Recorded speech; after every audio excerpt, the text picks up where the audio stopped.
आज के इस वीडियो में हम भारत में अंतरिम सरकार और माउंटबेटन योजना का अध्ययन करेंगे।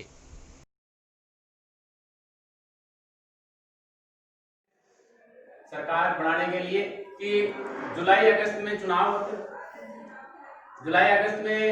होते हैं तो देखो कितनी सीटों पर चुनाव होंगे। एक तो हम ये देखेंगे, देखो यहाँ पर सीटें हैं 292, 93 और 4 और टोटल है 389 सीटों के लिए ये निर्धारित की गई। इस संविधान सभा में ये था कि 10 लाख लोगों पर एक सीट होगी। 10 लाख लोगों हैं उनके ऊपर एक सीट उसका प्रतिनिधित्व करेगी। इस प्रकार से इसका निर्धारण किया गया जनसंख्या के आधार पर। ये इसमें था, संविधान जो कैबिनेट मिशन था इसमें था। और अगर हम शक्तियों की बात करें, संघ सूची, समवर्ती सूची, वो भी था कि जो भी संघीय विषय हैं उनके ऊपर संघ निर्माण करेगा और जो बाकी के हैं उनके ऊपर अवशिष्ट जो भी शक्ति है उन पर प्रांतों को निर्णय लेने का अधिकार होगा। उनको हम छोड़ते हैं यहाँ पर कि 292, 93 और 4 ये क्या है? ये ब्रिटिश शासित प्रांत की सीटें हैं। शासित भारतीय प्रांत है ये, आप अंग्रेजी में समझ लेना। और ये है देशी रियासतें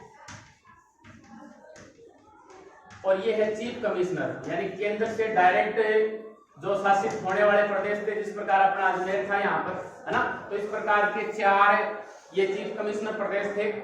इनमें चुनाव होने थे लेकिन देशी रियासतों ने इसमें भाग नहीं लिया।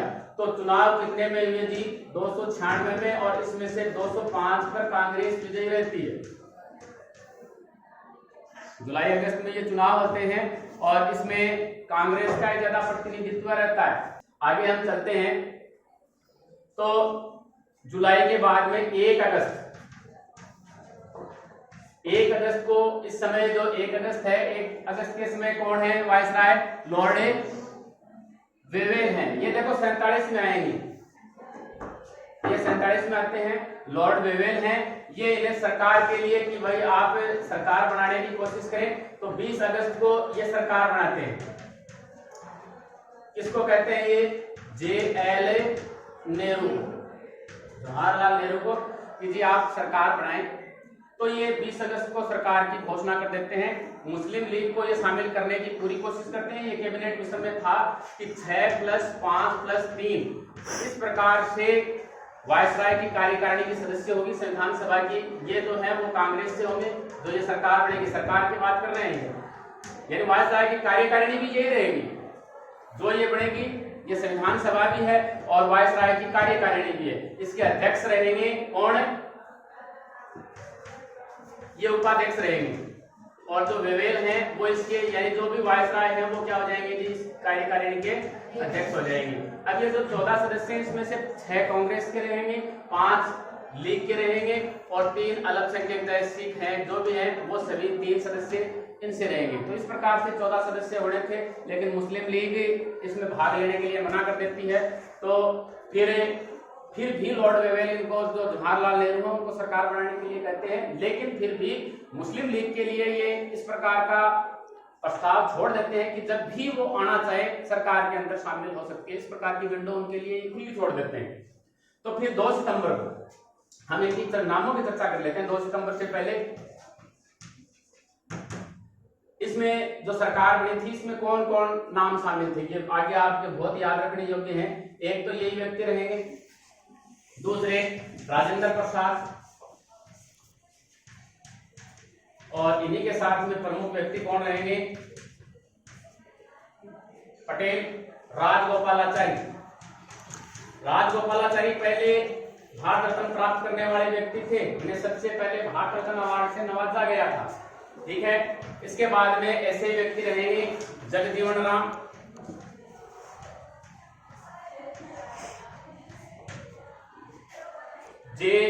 जॉन, या जे कहें आप, जॉन मथाई, आसफ अली, सैयद अहमद जहीर, सफा अहमद खान,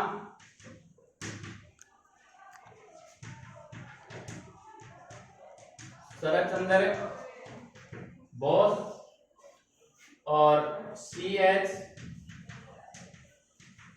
भाभा। तो ये इस प्रकार से अंतरिम सरकार में ये व्यक्ति थे। कब इसकी अंतरिम सरकार बन जाती है? 20 अगस्त को, और 2 सितंबर को ये सरकार है वो शपथ लेती है। तो ये सरकार शपथ ले ली। इसके बाद में आगे हम चलते हैं। शपथ लेने के बाद में तो 26 अक्टूबर को मुस्लिम लीग भी सरकार के अंदर शामिल हो जाती है।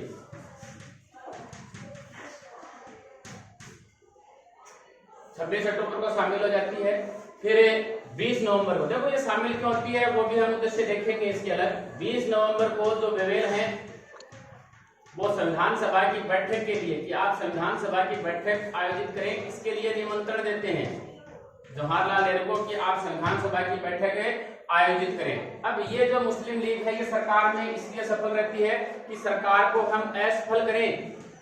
पहली बात ये तो इनके विरुद्ध के लिए है, और दूसरी पाकिस्तान की जो मांग है उसको हम प्रबल करें। इसके कारण ये सरकार में सम्मिलित हो जाते हैं। अब ये 20 नवंबर की हम बात करते हैं। 20 नवंबर को वेवेल है वो बैठक के लिए, इनको संविधान सभा की बैठक आयोजित कीजिए, इसके लिए निमंत्रण देते हैं। तो 9 दिसंबर को पहली बैठक आयोजित की जाती है। 9 दिसंबर 1946 की बात कर रहे हैं हम। 9 दिसंबर 1946 को पहली बैठक आयोजित की जाती है, और उसमें सबसे वरिष्ठ व्यक्ति थे उसमें सचिदानंद सिन्हा।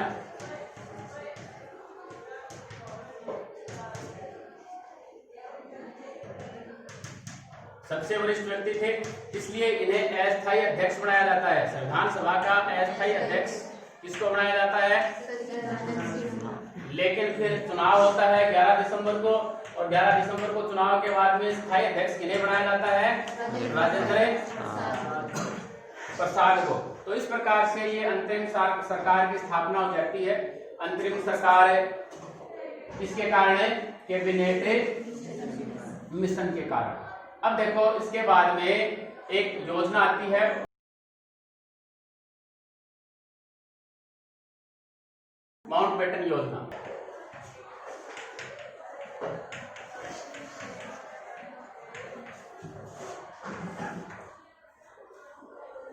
माउंटबेटन की बात करें तो ये 34वें वायसराय थे।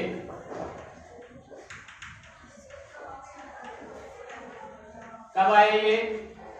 अभी आपको बताया कहीं 22 से कहीं 24 मार्च को ये भाट आ जाते हैं, और भाट आने के बाद में ये चोटी के भाट के नेताओं से बात करते हैं, जो भी है, चाहे राजा है, चाहे नवाब है, चाहे कांग्रेस है, चाहे मुस्लिम लीग है, सभी से यह बात करते हैं, और फिर अंतिम निर्णय पर ये पहुंचते हैं कि जी अंतिम रास्ता क्या है? जी विभाजन। भारत का विभाजन हो, ये अंतिम रास्ता है, इसके अलावा और कोई चारा है नहीं। अब विभाजन के लिए ये तैयार करते हैं अपने साथ में किसको? पटेल और नेहरू को। इन दोनों की सहमति भी इन्हें मिल जाती है। माउंटबेटन योजना, जिसके तहत अंतिम निर्णय इन्होंने ये लिया कि भारत का विभाजन होगा, और इसके लिए इन्हें स्वीकृति किनकी मिल जाती है? पटेल और नेहरू को। क्यों मिल जाती है? क्योंकि पटेल ने जब अंतरिम सरकार चल रही थी और ये लगातार उनके ऊपर हमला कर रहे थे, मुस्लिम लीग वाले असफल उनको बाधा पहुंचा रहे थे, तो इससे तंग आ गए थे ये। तो अंतरिम सरकार में इस प्रकार की स्थिति के बाद में पटेल ने कहा था कि अब अगर जिन्ना विभाजन चाहते हैं या नहीं चाहते, लेकिन हम चाहते हैं। इस प्रकार से इतने तंग आ गए थे सरदार वल्लभ भाई पटेल कि अब अगर जिन्ना विभाजन नहीं भी चाहते तो हम विभाजन चाहते। लेकिन गांधी जी अब विभाजन नहीं चाह रहे थे। उन्होंने कहा कि चाहे पूरा भारत देश आग की लिपटों में घिर जाए, मैं फिर भी विभाजन नहीं होने दूंगा, और मेरा वक्त लेता कांग्रेस को भी विभाजन स्वीकार नहीं करने दूंगा। विभाजन होगा तो मेरी लाश पर होगा, नहीं तो भारत का विभाजन मैं नहीं होने दूंगा। लेकिन इस प्रकार की स्थिति आगे चलकर लगातार बदल जाती है। क्यों बदल जाती है? एक तो देखो जो महात्मा गांधी है, इसके बाद में जिन्ना को कहते हैं, माउंटबेटन से मिलते हैं, ये माउंटबेटन योजना चल रही है, माउंटबेटन से मिलते हैं महात्मा गांधी जी कि आप जिन्ना को कहते हैं, जिन्ना सरकार बनाए और अपने मंत्रिमंडल का गठन कर दे। लेकिन आगे आ जाते हैं पटेल और नेहरू, इस चीज का विरोध कर देते हैं, तो महात्मा गांधी पीछे सरक जाते हैं। और कालांतर में इस प्रकार की स्थितियों को देखते हुए अंत में पटेल, पंत, जो भी गोविंद वल्लभ पंत हैं, जेबी कृपलानी है, वो सभी भी विभाजन को स्वीकार कर लेते हैं। तो माउंटबेटन योजना की हम बात करते हैं किस प्रकार से भारत के विभाजन के बारे में हम बहुत चर्चा करेंगे कि भारत विभाजन के लिए कौन से व्यक्ति ने क्या कहा। अगर हमारे शरीर का कोई भी अंग खराब हो जाता है, हाथ खराब हो जाता है, हम उसको काट के फेंक देते हैं ना। तो ये पाकिस्तान समझो आप कि ये मान लीजिए ये अंग खराब हो गया है तो हमें इसको फेंकना ही पड़ेगा। अगर हम नहीं फेंकते हैं तो हमारे हर जो भी दफ्तर है उसके अंदर हमें इसी प्रकार के हमें मुसलमान दिखाई देंगे और फिर पता नहीं भारत के अंदर भारत का विभाजन कितने छोटे छोटे टुकड़ों में हो जाएगा। तो ये भी हमारे पतन के लिए उत्तरदायी होगा, भारत को ये नष्ट करने के लिए। किसने कहा ये? सरदार जवाहरलाल नेहरू ने, उन्होंने भी कहा था कि देखो ये निश्चित ही इसका हमारे पर दोष लगेगा, जो भी कुछ विवाद होता है उसके लिए हम उत्तरदायी। लेकिन अंग्रेजों ने सोच समझकर किस प्रकार से कूटनीति के तहत भारतीयों को एक दूसरे के खिलाफ उसका अगर जो भी किया है उसके लिए मैं उन्हें माफ नहीं करूंगा और ये सभी धब्बे भर जाएंगे। लेकिन जो विभाजन का धब्बा है वो अंत समय तक चलता रहेगा, हमें हमेशा ये रिश्ता है। किसने कहा? हम पंत की बात करें, अभी पंत का नाम आया था, थोड़ी सी चर्चा कर लेते हैं। पंत ने कहा कि आज हमें भारत का विभाजन, या तो हम विभाजन चुनते हैं या फिर आत्महत्या चुनते हैं, दोनों में से एक को चुनना है। क्या चुनेंगे? किसने कहा? गोविंद वल्लभ पंत ने कहा। अब देखो यहाँ दो राष्ट्रवादी मुसलमान भी थे, किनके पास? कांग्रेस के पास। एक व्यक्ति थे मौलाना आजाद, अब्दुल कलाम आजाद, और दूसरे व्यक्ति थे खान अब्दुल गफ्फार खान। मैं लिख देता हूँ गफ्फार खान।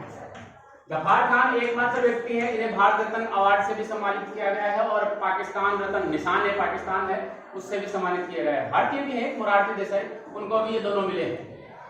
मौलाना आजाद स्वतंत्र भारत के प्रथम शिक्षा मंत्री थे। ये मौलाना आजाद ने कहा कि कांग्रेस कार्यकारिणी ने जो निर्णय किया है वो सही नहीं है। कांग्रेस कार्यकारिणी ने जो भी ये विभाजन का निर्णय किया है वो सही नहीं है, लेकिन इनके अलावा उनके पास कोई रास्ता भी नहीं है। एक तो ये कहते हैं कि कांग्रेस कार्यकारिणी ने जो निर्णय किया है वो सही नहीं है, लेकिन इसके अलावा उनके पास कोई रास्ता भी नहीं है। दूसरा, इन्होंने कहा कि कांग्रेस अगर विभाजन स्वीकार कर लेगी तो हम उसे कभी माफ नहीं करेंगे। कौन कहते हैं? मौलाना आजाद। खान अब्दुल गफ्फार खान कहते हैं, इनका एक संगठन था खुदाई खिदमत का, लाल कुर्ती संगठन, कि इनके आंदोलन को कांग्रेस कार्यकारिणी ने भेड़ियों के आगे डाल दिया और अगर भेड़ियों में डालने का इस प्रकार से वो डाल देंगे तो खुदाई खिदमतगार है इसे दगाबाजी का काम समझेगी। किसने कहा? ठीक है, अब हम चलते हैं इसके अंदर। माउंटबेटन ने कहा कि इन्होंने पहली बात की कि एक दिन भी इन्होंने निश्चित कर दिया कि 15 अगस्त 1947 को हम विभाजन कर देंगे।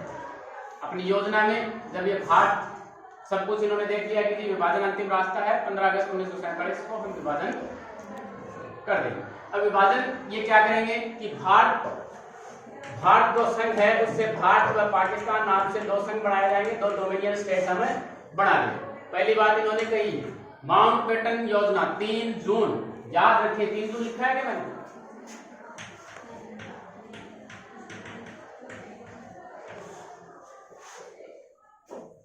भारत और पाकिस्तान नाम से दो डोमिनियन स्टेट यहां पर बढ़ेंगे माउंटबेटन योजना के अंदर। दूसरी बात कि 2-3 स्टेट इस प्रकार से हैं जिनके सीमांकन का फैसला पहले करेंगे हम, यानी पहले उनकी सीमा हम निर्धारित करेंगे कि कौन से में रहेंगे ये, भारत में या फिर पाकिस्तान में। जैसे कि पंजाब, बंगाल, आप देखते हैं भारत के पास अब क्या है? पश्चिम बंगाल। तो पूर्वी बंगाल और पश्चिम बंगाल जो भी ये प्रांत हैं उसके जो मुस्लिम बहुल्य जिले हैं या फिर हिंदू बहुल्य जिले हैं, उन दोनों में से भी एक ने कह दिया कि हमें विभाजन चाहिए तो विभाजन होगा। तो इस प्रकार से सीमांकन का फैसला। अगली चीज, उत्तर पश्चिमी जो सीमा प्रांत है जिसके खान अब्दुल गफ्फार खान है मुख्य व्यक्ति, इन्हें सीमांत गांधी कहा जाता है इस प्रांत के कारण ही। उत्तर पश्चिमी सीमा प्रांत और असम का एक जिला है सिलहट, ये पाकिस्तान में मिल गया है, इसके बाद में यहाँ पर जनमत निर्णय करवाएंगे, लोगों से निर्णय लिया जाएगा कि ये भारत में मिलना चाहते हैं कि पाकिस्तान में मिलना चाहते हैं। इसके अलावा सिंध है, सिंध के अंदर चुनाव किए जाएंगे कि सिंध किस में मिलना चाहता है। इसके बाद में आगे हम बात करते हैं देसी रियासतों की। देखो ये कितनी देसी रियासतें हैं या रजवाड़े कहें आप, राजा महाराजा ने शासन किया नहीं। यहाँ देसी रियासतों को यह अधिकार रहेगा कि वो भारत में मिलना चाहती है कि पाकिस्तान में मिलना चाहती है। तो इस प्रकार से माउंटबेटन योजना के तहत माउंटबेटन ने पहले 15 जून को, 3 जून है देखो, 15 जून को कांग्रेस कार्यकारिणी इसे स्वीकार कर लेती है। इससे पहले ये अपनी योजना ब्रिटिश सरकार के पास लेकर जाते हैं और ब्रिटिश सरकार के बाद में जब ये घोषणा करते हैं ना, इससे पहले ही ये वापस कांग्रेस और मुस्लिम लीग जो भी पटेल जो भी है इनके साथ में वापस आकर मिलते हैं, उसके बाद में ये घोषणा करते हैं। ये घोषणा इस प्रकार से है माउंटबेटन योजना। इसके आधार पर भारत का विभाजन कर दिया जाता है और भारत स्वतंत्रता अधिनियम आता है इसके बाद में।